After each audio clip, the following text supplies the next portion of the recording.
ଅଲୋଡ଼ା ହେଲା ଶିଶୁପୁତ୍ର। କୁଚିଣ୍ଡା ଥାନା ଅଞ୍ଚଳ ଖଣ୍ଡକଟା ଗ୍ରାମରେ ଘଟିଛି ଏକ ଅଭାବନୀୟ ଘଟଣା। ସୂଚନା ଅନୁସାରେ ଆଜି ମଧ୍ୟାହ୍ନରେ ଜଣେ ସ୍ତ୍ରୀ ଲୋକ ସ୍ନାନ ପାଇଁ ଗ୍ରାମ ପାର୍ଶ୍ୱବନ୍ଧକୁ ଗାଧୋଇବାକୁ ଯାଉଥିଲେ। ହେଲେ ବନ୍ଧ ଆଡ଼ିରେ ଦୁଇଟି ଅଖାବସ୍ତା ବନ୍ଧା ଅବସ୍ଥାରେ ପଡ଼ିଥିବା ଦେଖିବାକୁ ପାଇଥିଲେ। ସେହି ବସ୍ତା ଚାରିପାର୍ଶ୍ୱରେ କୁକୁର ବୁଲୁଥିବାରୁ ତାଙ୍କୁ ସନ୍ଦେହ ହୋଇଥିଲା। ସେହି ଗାଁକୁ ଯାଇ ଆଉ ଜଣେ ମହିଳାଙ୍କୁ ଡାକି ଆଣି ବସ୍ତା ଦୁଇଟି ଖୋଲିବାରୁ ଗୋଟିଏ ବସ୍ତାରେ ଅଳିଆ ଆବର୍ଜନା ଏବଂ ଆଉ ଗୋଟିଏ ବସ୍ତାରେ ଗୋଟିଏ ମୃତ ଶିଶୁପୁତ୍ର ଥିବା ଦେଖିବାକୁ ପାଇଥିଲେ। ପରେ କୁଚିଣ୍ଡା ପୁଲିସକୁ ଖବର ଦିଆଯାଇଥିଲା। ଖବର ପାଇ ପୋଲିସ ଘଟଣାସ୍ଥଳରେ ପହଞ୍ଚି ମୃତ ଶିଶୁପୁତ୍ରର ଶବ ଜବତ କରି ତଦନ୍ତ ଜାରି ରଖିଛି। ପାରିପାର୍ଶ୍ୱିକ ଦୃଷ୍ଟିରୁ ଶିଶୁପୁତ୍ରଟି ଜନ୍ମ ହେଲା ପରେ ତଣ୍ଟି ଚିପି ହତ୍ୟା କରି ଫୋପାଡ଼ି ଦିଆଯାଇଥିବା ଜଣାପଡ଼ୁଛି। ଶିଶୁପୁତ୍ରର ବେକରେ ଏକ କପଡ଼ା ବନ୍ଧା ଯାଇଥିବାରୁ ଏପରି ଅନୁମାନ କରାଯାଉଛି। ହେଲେ ଏପର୍ଯ୍ୟନ୍ତ ପୁଲିସର କୌଣସି ପ୍ରତିକ୍ରିୟା ମିଳିପାରି ନାହିଁ।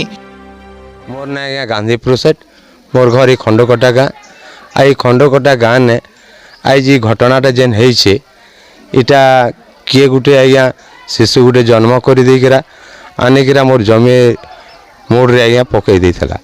हेले इटा गाधी आसला बेले बन कोटाने के लोगरा हुए भी हेले जे से छुआ गुटे तोर जमी रे पकई देइछन बोलिकरा कहले बेले आज्ञा आसिकरा मुई देखली जे छुआटा प्रकृति ने मरी जाइछे।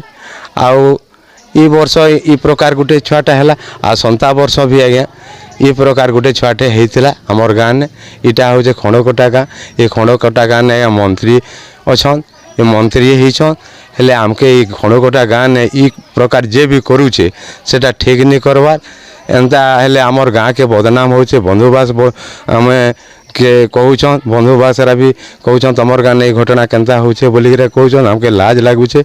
इटा जे भी करूचे ठीक नहीं काम करवा इटा उचित ताके गुटे ये करवार कथा उचित शास्ति मिलू हमर गाँ में भी आम देखुछुँ जे इटा भल नहीं हबार बोली हमें भावुछुँ आज्ञा।